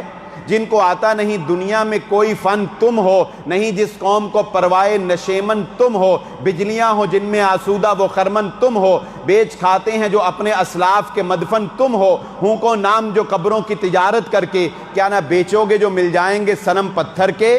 صفحہ دہر سے باطل کو مٹایا کس نے؟ نوع انسانی کو غلامی سے چھڑایا کس نے؟ میرے کعبے کو جبینوں سے سجایا کس نے؟ میرے قرآن کو سینوں سے لگایا کس نے؟ تھے تو وہ آبا تمہارے ہی، مگر تم کیا ہو؟ ہاتھ پہ ہاتھ درے منتظر فردا ہو. منفعت ایک ہے اس قوم کی اور نقصان بھی ایک ہی سب کا نبی، دین بھی ایمان بھی ایک، حرم پاک بھی اللہ بھی قرآن بھی ایک، کچھ بڑی بات تھی جو ہوتے مسلمان بھی ایک. فرقہ بندی ہے کہیں اور کہیں ذاتیں ہیں، کیا زمانے میں پنپنے کی یہی باتیں ہیں؟ قلب میں سوز نہیں، روح میں احساس نہیں، کچھ بھی پیغام محمد کا تمہیں پاس نہیں. واعظ قوم کی وہ پختہ خیالی نہ رہی، برق طبعی نہ رہی، شعلہ مقالی نہ رہی، رہ گئی رسم اذاں روح بلالی نہ رہی، فلسفہ رہ گیا تلقین غزالی نہ رہی، مسجد مرثیہ خواہ ہیں کہ نمازی نہ رہے، یعنی وہ صاحب اوصاف حجازی نہ رہے. شور ہے ہو گئے دنیا سے مسلمان نابود، ہم یہ کہتے ہیں تھے بھی کہیں مسلم موجود. وضع میں ہو تم نصارہ تو تمدن میں حنود، یہ مسلمان ہیں جنہیں دیکھ کے شرمائیں یہود. یوں تو سید بھی ہو، مرزا بھی ہو، افغان بھی ہو، تم سبھی کچھ ہو بتاؤ مسلمان بھی ہو. ہر کوئی مست میں ذوق تن آسانی ہے، تم مسلمان ہو یہ انداز مسلمانی ہے. حیدری فقر ہے نہ دولت عثمانی ہے، تم کو اسلاف سے نسبت کیا روحانی ہے. وہ زمانے میں معزز تھے مسلمان ہو کے، تم خوار ہوئے تارک قرآن ہو کے. خودکشی شیوا تمہارا وہ غیور و خوددار، تم اخوت سے گریزاں وہ اخوت پہ نثار. تم گفتار سراپا وہ سراپا کردار، تم ترستے ہو ایک کلی کو وہ گلستان بکنار. اب تلک یاد ہے قوموں کو حکایت ان کی، نقش ہے صفحہ ہستی پہ صداقت ان کی.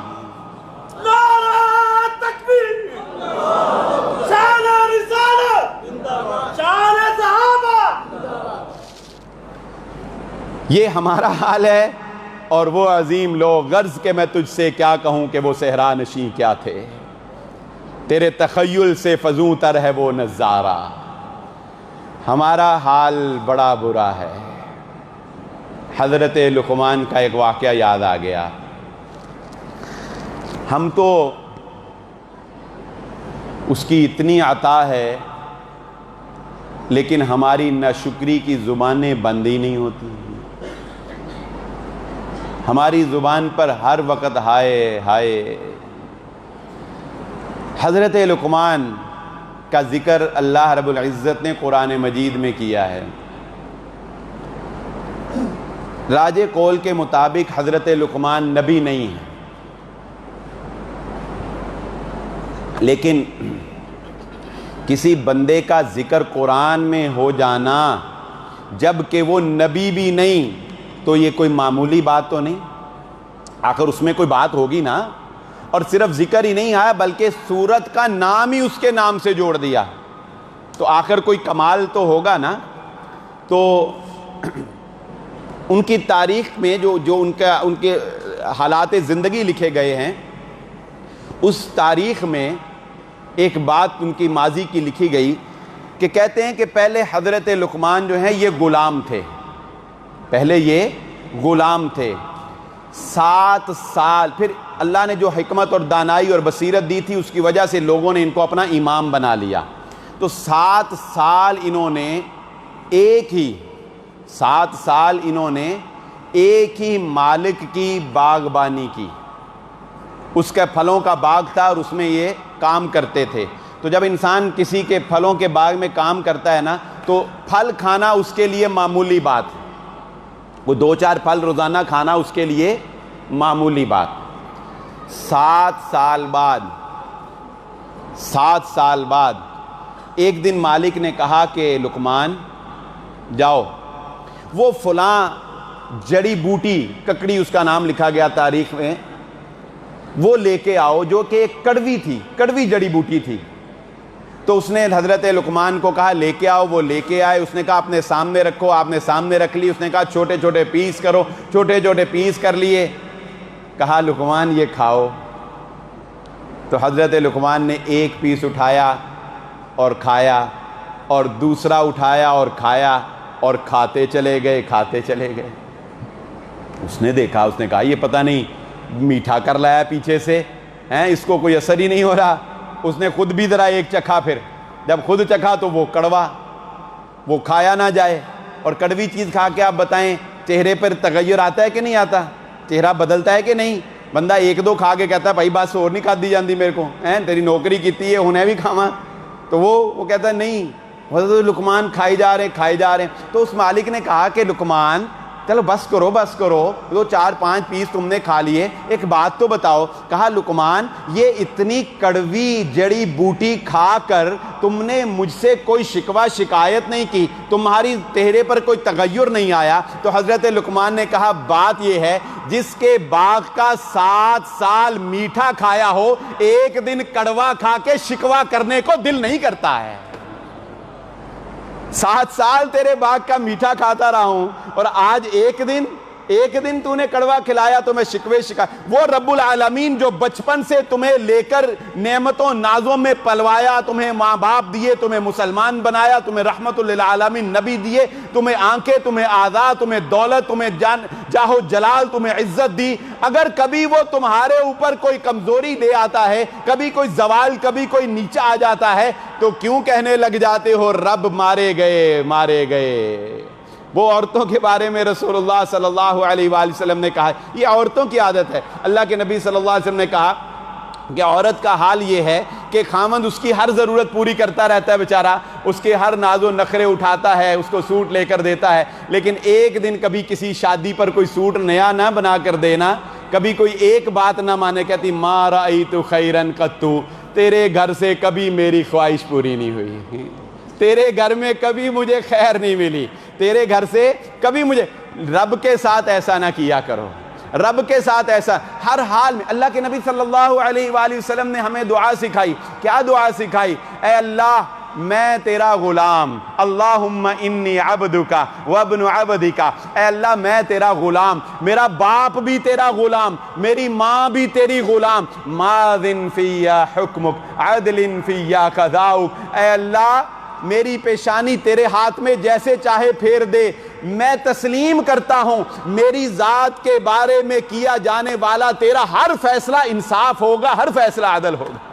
ہمارے دکھ کیا ہیں اللہ کی قسم، ہمارے غم کیا ہیں، ہماری پریشانیاں کیا ہیں. یا جتنے میرے دوست میرے بھائی بیٹھے ہیں ذرا اس بات کو اب غور سے سنتے چلے جائیے گا کہ ہمارے دکھ اور پریشانیاں کیا حیثیت رکھتے ہیں، ہمارے اوپر کیا غم آیا ہوگا، کیا تکلیف آئی ہوگی، کیا ہوا ہوگا. کوئی بیمار ہو گیا ہوگا، کسی کو مالی طور پر تھوڑی سی پریشانی آ گئی ہوگی، کسی کی کوئی ضرورت پوری نہیں ہوئی ہوگی، کوئی اپنی اولاد کی طرف سے پریشان ہوگا، کسی کی کوئی اعضاء جو ہے وہ اس کا کم ہوا ہوگا. مگر جانتے ہو وہ امام الانبیاء، وہ رحمت للعالمین، ہم میں سے کتنے ایسے ہیں جتنے ماں باپ کا پیار دیکھا ہے، جس نے ماں کا پیار دیکھا ہے، جس نے باپ کا پیار دیکھا ہے، اور وہ جانتا ہے کہ غیروں کے ٹکڑوں پر پلنا، غیروں کے مال پہ پلنا کتنا مشکل ہے، مگر جانتے ہو وہ غم جو یتیمی کا غم تھا ہم نے نہیں دیکھا، اللہ تعالی ہم سب کو محفوظ فرمائے، مگر امام الانبیاء نے وہ یتیمی کا غم دیکھا ہے۔ وہ جب پیدا ہوئے تو ماں نہیں تھی، وہ جب پیدا ہوئے یتیمی کا غم دیکھا ہے۔ آج وہ کون سی نعمت ہے جو ہم اپنے بچوں کو نہیں دیتے، آج وہ کون سی اچھی تعلیم ہے جو ہم اپنے بچوں کو نہیں دیتے۔ میرے نبی نے اپنی جوانی میں مزدوریاں کی ہیں، میرے نبی نے اپنی جوانی میں تجارت کی ہے، میرے نبی نے جوانی میں وہ موجیں نہیں دیکھی جو آج ہم اپنے بچوں کو دیکھتے ہیں، میرے نبی نے اپنی بیٹیوں کی طلاقوں کو دیکھا ہے، میرے نبی نے فاقوں کو دیکھا ہے، میرے نبی نے اپنے اوپر اوجری رکھے جانے کو برداشت کیا ہے، میرے نبی کے اوپر لوگوں نے تھوک کو تھوکا ہے، میرے نبی کو اللہ رب العزت نے وہ صبر عطا کیا۔ آپ کو طائف کے مقام کے اوپر لہو لہان کیا گیا تھا، آپ کو طائف کے مقام کے اوپر آپ کی بے عزتی کی گئی تھی، مگر اللہ کی قسم جو طاقت اللہ نے میرے نبی کو دی تھی، ہم کیا انتقام لے سکتے ہیں؟ بتاؤ ہم کیا انتقام لے سکتے ہیں؟ دنیا میں اللہ نے جو قوت اور جو طاقت محمد الرسول اللہ کو عطا کی ہے کسی اور کو عطا نہیں کی ہے۔ آؤ میں تمہارے سامنے رکھتا ہوں، ہم تو کسی سے انتقام لینے کی کیا طاقت رکھتے ہیں؟ انتقام لیں گے تو قانون اپنے ہاتھ میں لیں گے، خود اپنا کباڑہ کر لیں گے، مگر جب وہ آپ کو لہو لہان کر دیا گیا، اللہ نے آسمانوں سے فرشتے کو بھیجا، فرشتے نے آ کر کہا اے محمد صلی اللہ علیہ وآلہ وسلم آپ کو کچھ کرنا نہیں پڑے گا، آپ کو ہاتھ بھی اٹھانا نہیں پڑے گا، آپ کو کسی کو فون ملانا نہیں پڑے گا، صرف ان لبوں کو ہلا کر مجھے اجازت دے دیجئے میں اس پہاڑ کو ایسے ملا کر دنیا سے طائف نام کی بستی ختم کر دوں۔ دنیا میں کوئی جان بھی نہیں سکے گا کہ طائف نام کی بستی بھی کوئی تھی۔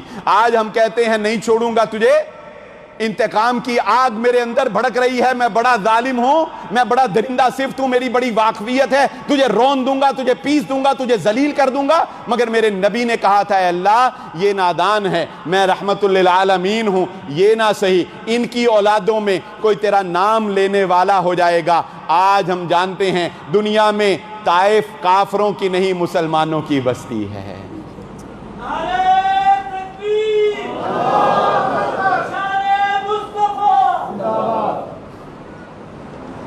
کبھی اپنا حال دیکھو تو صحیح، کبھی اپنا موازنہ کرو تو صحیح ان ہستیوں کے ساتھ جنہوں نے ساری زندگی اللہ رب العزت کی اطاعت اور فرما برداری میں گزار دی، کہ محمد الرسول اللہ صلی اللہ علیہ وآلہ وسلم کے بارے میں جب آپ دنیا سے کوچ کر گئے، جب آپ وفات پا گئے، تو حضرت عائشہ صدیقہ رضی اللہ تعالیٰ عنہا کے سامنے جب ایک دن سالن رکھا گیا تو ان کی آنکھوں سے بھی آنسو آ گئے، اور آپ کو پوچھنے والے نے پوچھا کہ اے اماں یہ آنسو کس بات کے ہیں؟ تو آپ نے کہا یہ آنسو اس لیے ہیں کہ محمد الرسول اللہ صلی اللہ علیہ وآلہ وسلم نے ساری زندگی میں کبھی 2 مرتبہ پیٹ بھر کر کھانا نہیں کھایا تھا۔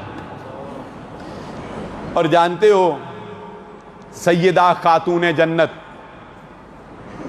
جنت کی عورتوں کی سردار، وہ جس کے بارے میں محمد الرسول اللہ صلی اللہ علیہ وآلہ وسلم نے کہا تھا فاطمہ بضعۃ منی، فاطمہ میرے جگر کا ٹکڑا، فاطمہ میرا لخت جگر، جس نے فاطمہ کو تکلیف دی اس نے مجھے تکلیف دی، جس نے فاطمہ کو ایذا پہنچایا اس نے کسی اور کو نہیں، محمد الرسول اللہ صلی اللہ علیہ وآلہ وسلم کو ایذا پہنچایا، مگر یہ فاطمہ، یہ کائنات کے امام کی بیٹی، یہ جنت کی عورتوں کی سردار، جانتے ہو اپنے بابا کے پاس کیا شکوہ لے کر آئی تھی، اپنے بابا کے پاس کیا التجا لے کر آئی، اپنے بابا کے پاس کیا تمنا لے کر آئی؟ کہا بابا اپنے شوہر کی خدمت کر کے، اس کے گھر کے کام کاج کر کے، اس کے لیے آٹے کی چکی کو پیس پیس کے فاطمہ کے ہاتھوں پہ نشان پڑ گئے ہیں، فاطمہ کو ایک غلام عطا کر دیجئے، فاطمہ کو ایک غلام عطا کر دیجئے۔ مگر محمد الرسول اللہ صلی اللہ علیہ وآلہ وسلم نے فرمایا فاطمہ تو سیدہ خاتون جنت، یہ غلام اوروں کے لیے ہیں، میں تجھے رب کی تسبیح سنا دیتا ہوں، رب کی تجھے پاکیزگی سکھا دیتا ہوں، سبحان اللہ الحمدللہ اللہ اکبر، یہ پڑھ لیا کر رب تجھے ہمت عطا فرما دے گا، اب تجھے قوت عطا فرما دے گا۔ ہم کیا ہیں، ہماری حیثیت کیا ہے، ہماری اوقات کیا ہے؟ اپنی اوقات کو پہچانو اے مسلمانوں، اپنی حیثیت کو پہچانو، اس رب العالمین کا شکر ادا کرنے والے بن جاؤ، اس کے آگے آنسو بہانے والے بن جاؤ۔ ان اشکوں کو خشک نہ کر لو، ان ہاتھوں کو خالی نہ کر لو، یہ ہاتھ اس کے سامنے اٹھایا کرو، یہ اشک اس کے سامنے بہایا کرو۔ جب اشک بہتے ہیں وہ رب العالمین جہنم جیسی بھڑکتی ہوئی آگ کو بھی تمہارے اشکوں سے مٹا ڈالتا ہے۔ اور آج ہمارا حال یہ ہے کہ ہم اپنوں کے اوپر ہی ظلم کرنے والے، اپنوں کی ہی راز فاش کرنے والے، اپنوں کو ہی ذلیل و خوار کرنے والے، اور وہ کہتا ہے پردے ڈالو پردے ڈالو، میں پردے ڈالتا ہوں، پردے ڈالو۔ جانتے ہو وہ پردے کیسے ڈالتا ہے؟ ان اللہ یدنی المؤمن۔ اللہ تعالیٰ قیامت والے دن، گفتگو کو اختتام کی طرح لے کے چلتے ہیں، اللہ تعالیٰ قیامت والے دن ایک شخص کو اپنے قریب کرے گا، اور قریب اور قریب اور قریب، اچھا بڑا قریب کر کے پھر اللہ تعالیٰ اس کے اوپر ایک اور چادر ڈال دے گا، ایک اور چادر۔ کیوں؟ اللہ چاہے تو چادر کے بغیر، قریب کیے بغیر بھی بات کرے تو کوئی نہ سنے، لیکن اللہ ایسا کیوں کر رہا ہے؟ اس کو کہہ رہا ہے میرے قریب ہو بندے، اور قریب ہو اور قریب ہو۔ اچھا بندہ اور قریب ہو گیا، اور قریب ہو گیا، اچھا اب اللہ نے اوپر چادر ڈال دی، یعنی کور کر دیا ایریا۔ کیسے؟ یہ وہ جانتا ہے، کیفیتہ مجہول، اس لیے کہ بندے کو یقین ہو جائے میری اور رب کی گفتگو کوئی اور نہیں سن رہا، اس لیے کہ بندے کو یقین ہو جائے کہ میری اور میرے رب کی باتیں، اچھا باتیں کیا ہونی ہیں؟ باتیں کیا ہونی ہیں؟ یہ پردے کس پہ ڈل رہے ہیں؟ باتیں یہ ہونی ہیں کہ اللہ نے پوچھنا ہے اے بندے فلاں وقت دنیا میں فلاں کام کیا تھا، چار دیواری میں کیا تھا؟ وہ کہے گا یا اللہ کیا تھا۔ اللہ سے چھپ نہیں سکتا بندہ، اللہ کو دھوکہ نہیں دے سکتا، کہے گا یا اللہ کیا تھا۔ اللہ تعالیٰ کہیں گے اچھا پھر فلاں وقت بھی کیا تھا؟ وہ کہے گا یا اللہ وہ بھی کیا تھا، لیکن معافی، یا اللہ معافی کیے تھے، مانتا ہوں کیے۔ اللہ تعالیٰ کہیں گے چل اچھا تو نے کیے تو تھے، لیکن اے بندے بتا تو نے دنیا میں کیے ہم نے کسی کو پتہ لگنے دیے؟ تو نے دنیا میں کیے ہم نے کسی پر تیرا راز فاش ہونے دیا؟ وہ کہے گا یا اللہ نہیں، میں نے کیے تو نے چھپا لیے۔ اللہ کہے گا جب دنیا میں چند 100 لوگوں سے چھپائے، آج لاکھوں میں تجھے کیوں بدنام کریں؟ جس طرح دنیا میں چھپائے اس طرح آخرت میں بھی چھپاتے ہیں، چل تجھے جنت کے اندر داخلہ عطا فرماتے ہیں۔ یہ انسانوں کا معیار کچھ اور ہے، یہ ہمارا معیار ہے کہ ہم کہتے ہیں او میں جاننا تینوں تو کنڈا گو صوفی ہے، ماضی تیرا مجھے سارا پتہ ہے، سارا پتہ ہے منو، جب تو نمازاں شروع کرتی ہیں پہلے تو کی کرتوت کرتا رہے۔ آپ کو ایک راز کی بات بتاؤ، کسی کو بتانا نہیں ہے، پوچھا باتوں سے کئی باتیں یاد آ جاتی ہیں، راز کی باتوں سے سلائی تھا، بات بڑی دلچسپ ہے۔ قاری نوید الحسن صاحب کو آپ جانتے ہیں نا جی، سارے میرے استاد محترم ہیں، بڑے ہی پیارے استاد ہیں۔ تراویح کے اندر بات دوبارہ وہیں سے شروع کروں گا انشاءاللہ، لیکن یہ ذرا ایک تھوڑا سا چٹکلا آپ کو سنا دوں خواتین کے لیے۔ تو استاد جی جو ہے نا وہ، اچھا اب ایک مسئلے کی بات سن لیں، جو ہم یہ قیام اللیل کرتے ہیں نا، تراویح پڑھتے ہیں، اس میں پورا قرآن پڑھنا یہ ضروری نہیں ہے، لیکن الحمدللہ اچھی بات ہے، پڑھنا چاہیے، اس سے حفاظ کی ریویژن بھی ہوتی ہے، سننے والوں کو بھی پورا قرآن سننے کا موقع مل جاتا ہے۔ تو قاری صاحب ماشاءاللہ قرآن پڑھتے ہیں بہت پیارا، اور بہت ذرا سلو ٹھہر کے، تیز نہیں۔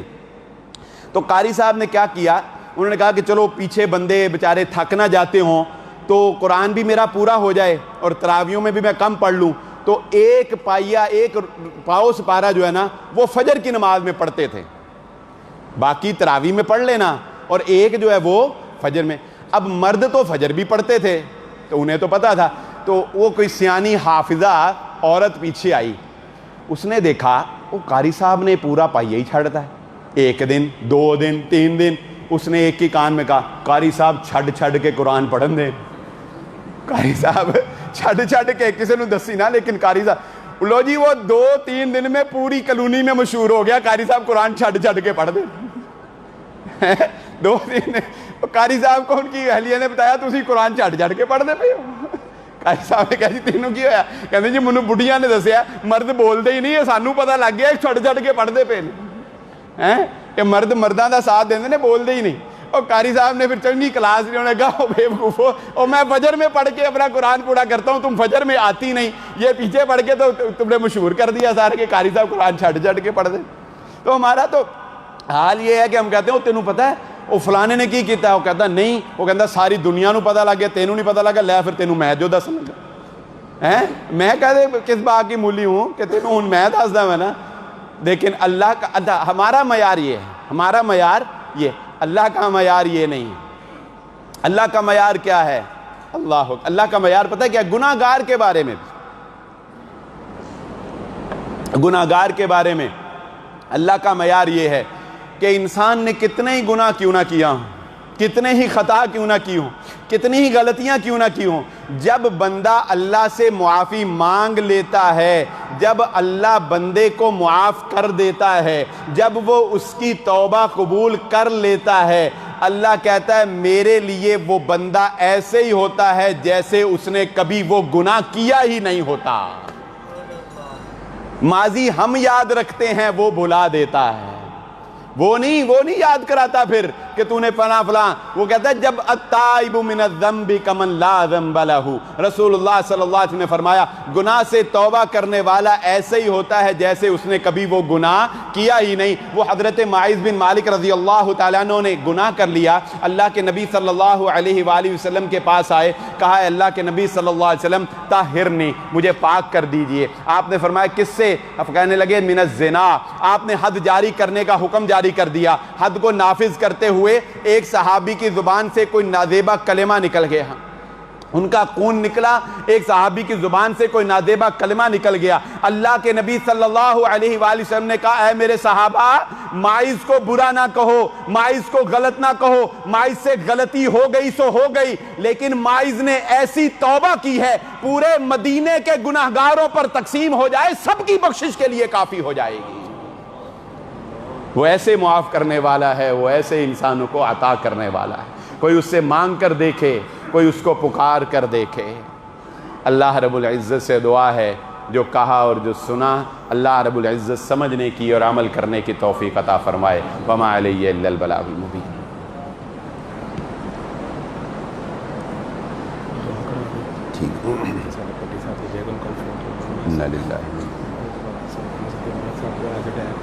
اللہ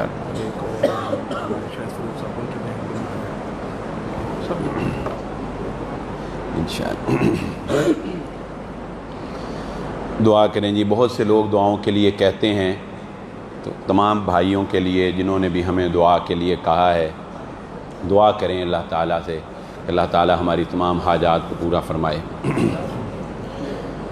اللہم لک الحمد کما ینبغی لجلال وجہک ولعظیم سلطانک، اللہم صلی علی محمد وعلی آل محمد کما صلیت علی ابراہیم وعلی آل ابراہیم انک حمید مجید، اللہم بارک علی محمد وعلی آل محمد کما بارکت علی ابراہیم وعلی آل ابراہیم انک حمید مجید، ربنا آتنا فی الدنیا حسنۃ وفی الآخرۃ حسنۃ وقنا عذاب النار، ربنا ظلمنا انفسنا وان لم تغفر لنا وترحمنا لنکونن من الخاسرین، اللہم انا نعوذ بک من عذاب القبر ومن عذاب النار ومن فتنة المسیح الدجال، اللہم انا نعوذ بک من جہد البلاء ودرک الشقاء وسوء القضاء وشماتة الاعداء، اللہم انصر المجاہدین فی سبیلک فی کل مکان، اللہم اعز الاسلام والمسلمین، اللہم اذل الشرک والمشرکین۔ یا اللہ جتنے بیمار ہیں تمام کو شفاء کاملہ عاجلہ نصیب فرما دے۔ اے اللہ ہمارے جتنے بھائیوں نے، دوستوں نے، دوست احباب نے، اے اللہ خواتین نے دعا کے لیے کہا ہے، بیماروں کی دعا کے لیے کہا ہے، یا اللہ ان تمام بیماروں کو شفا عطا فرما دے۔ اے اللہ جو صحت مند ہیں ان کو بیماریوں سے محفوظ فرما۔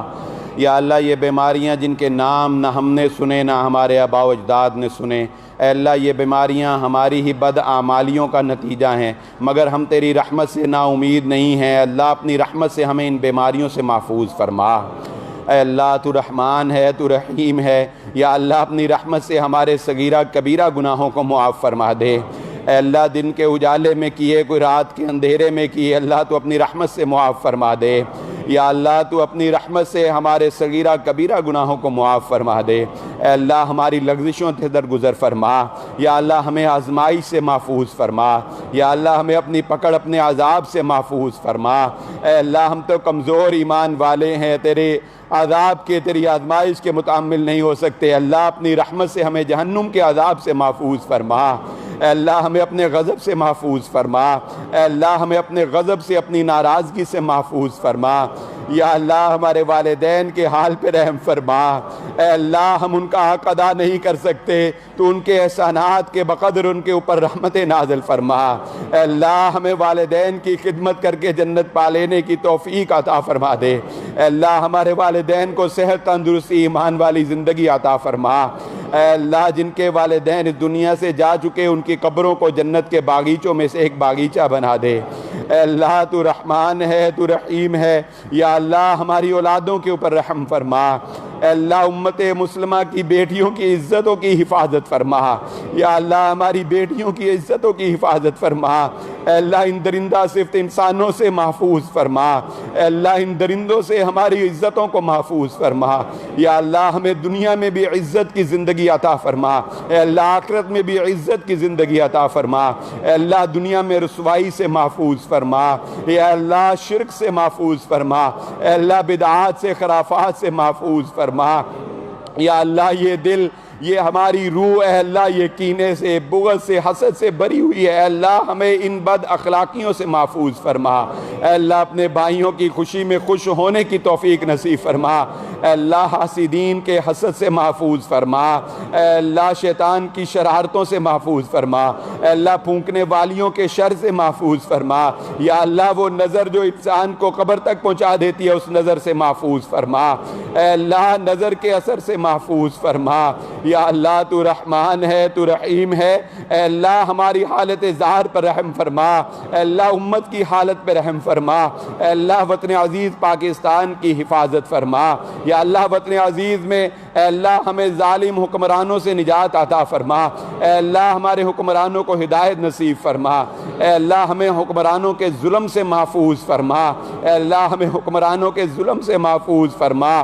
یا اللہ جو بھائی معاشی طور پر پریشان ہیں، اے اللہ یہ معاش کی تنگی انسان کو کفر کے قریب کر دیتی ہے، اللہ ہمیں معاشی تنگی سے محفوظ فرما۔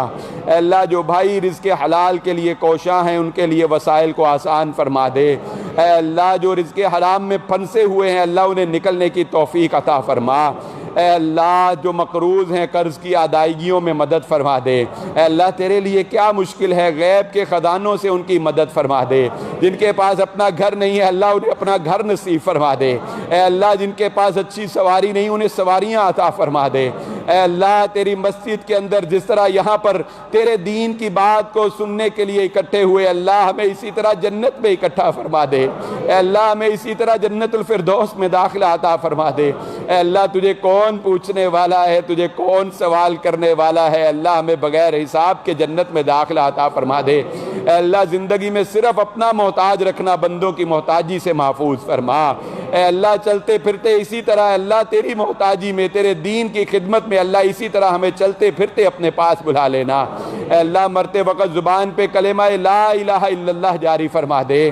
اے اللہ ہم تجھ سے تیری رحمت سے سوال کرتے ہیں، اے اللہ یہ دین کی خدمت، یہ سفر کر کے آنا، یہ بھائیوں کا یہاں پر سب کچھ چھوڑ چھاڑ کر بیٹھنا، رات کو جاگنا، یہ سب اگر تیری رضا کے لیے ہے اور یقیناً تیری رضا کے لیے ہے تو رب تو ہم سے راضی ہو جا۔ اے اللہ تو ہم سے راضی ہو جا۔ اے اللہ تو ہماری دعاؤں کو قبول فرما لے۔ اے اللہ یہاں پر حافظ بھی موجود ہیں، یہاں پر علماء موجود ہیں، یہاں پر سفید داڑھیوں والے بزرگ موجود ہیں، بچے موجود ہیں، کمزور صرف نازک عورتیں، ہماری مائیں، بہنیں، بیٹیاں موجود ہیں۔ ان سب کی موجودگی میں یہ خالی ہاتھ تیرے سامنے اٹھے ہوئے ہیں، اور تو بادشاہوں کا بادشاہ مالک الملک یہ اعلان کرتا ہے کہ تو خالی ہاتھوں کو خالی نہیں لوٹاتا۔ اے اللہ ہمارے ان خالی ہاتھوں کو بھر کے واپس لوٹا دے۔ اے اللہ ہماری خالی جھولیوں کو بھر دے۔ اے اللہ تیرے لیے کیا مشکل ہے، تو کن کہتا ہے کام ہو جاتا ہے۔ اے اللہ جتنے بے اولاد ہیں ان کو نیک اولاد عطا فرما دے۔ اے اللہ تو آدم سے وجود بخشنے والا، تو بغیر باپ کے پیدا کرنے پر قادر ہے۔ اے اللہ جتنے بے اولاد ہیں ان کو نیک اولاد عطا فرما دے۔ جو ماں باپ اپنی بیٹیوں کی طرف سے پریشان ہیں، ان کی بیٹیاں اپنے گھروں میں دکھی ہیں، اللہ انہیں سکھ چین نصیب فرما دے۔ اے اللہ ان کی بیٹیوں کو ان کے گھروں میں سکون عطا فرما دے، ان کے دامادوں کو ہدایت نصیب فرما دے۔ اے اللہ جو بچوں کے رشتوں کے بارے میں پریشان حال ہیں، یا اللہ ان کے اچھی نسبتیں طے فرما دے۔ یا اللہ جو اپنے بچوں کی نافرمانی سے پریشان ہے، اللہ بچوں کو ہمارا فرما بردار بنا دے۔ اے اللہ اس زبان سے بڑی پکڑ ہے، اللہ ہمیں اس زبان کی حفاظت کرنے کی توفیق عطا فرما دے۔ اے اللہ دلوں سے نفرتوں کو دور فرما دے۔ اے اللہ ہمارے دلوں کے اندر محبتیں پیدا فرما دے۔ اے اللہ ہمیں صلہ رحمی کرنے والا بنا دے۔ اے اللہ ہمیں قطع رحمی سے محفوظ فرما لے۔ اے اللہ مسجدوں کو آباد کرنے والا بنا دے۔ اے اللہ جس طرح رمضان المبارک میں روزے رکھے اور 5 وقت نماز ادا کرتے رہے، ہمیں ساری زندگی 5 وقت کا نمازی بنا دے۔ اے اللہ اس قرآن کو جو ہم نے سنا اور ہم نے پڑھا، اے اللہ